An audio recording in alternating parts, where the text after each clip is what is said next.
வடகிழக்கு பருவமழை தமிழகத்தில் தீவிரமடைந்துள்ள நிலையில் பல்வேறு மாவட்டங்களில் கனமழை வெளுத்து வருகிறது. குறிப்பாக மதுரை, விருதுநகர், சிவகங்கை, திருநெல்வேலி போன்ற தென் மாவட்டங்களிலும், கடலூர், மயிலாடுதுறை, நாகப்பட்டினம் போன்ற டெல்டா மாவட்டங்களிலும் கடந்த 2 நாட்களாகவே கனமழை பெய்து வருகிறது.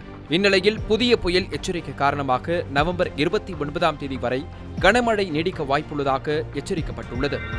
2 நாள் அரசுமுறை பயணமாக முதலமைச்சர் மு.க.ஸ்டாலின் இன்றும் நாளையும் கோவை மற்றும் ஈரோடு செல்ல உள்ளார்.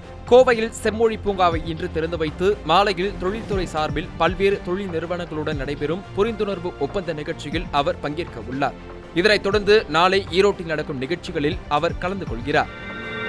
அயோத்தி ராமர் கோவிலில் இன்று காலை 10 மணி அளவில் கொடியேற்று விழா நடைபெறவுள்ளது. இதில் பங்கேற்கும் பிரதமர் மோடி கோவிலின் 161 அடி உயர கோபுரத்தின் மீது அமைக்கப்பட்டுள்ள 30 அடி உயர கம்பத்தில் கொடியேற்ற இருக்கிறார்.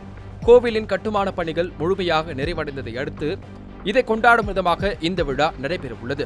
இந்த விழாவில் உத்தரப்பிரதேச முதலமைச்சர் யோகி ஆதித்யநாத், RSS தலைவர் மோகன் பகவத் உள்ளிட்ட பலர் கலந்து கொள்கின்றனர். பாலிவுட்டின் பழம்பெரும் நடிகரான தர்மேந்திரா நேற்று உடல்நலக்குறைவால் காலமானார். நடிகை ஏமமாலினியின் கணவரான இவர் 1960களில் இருந்து சினிமாவில் நடித்து வந்துள்ளார்.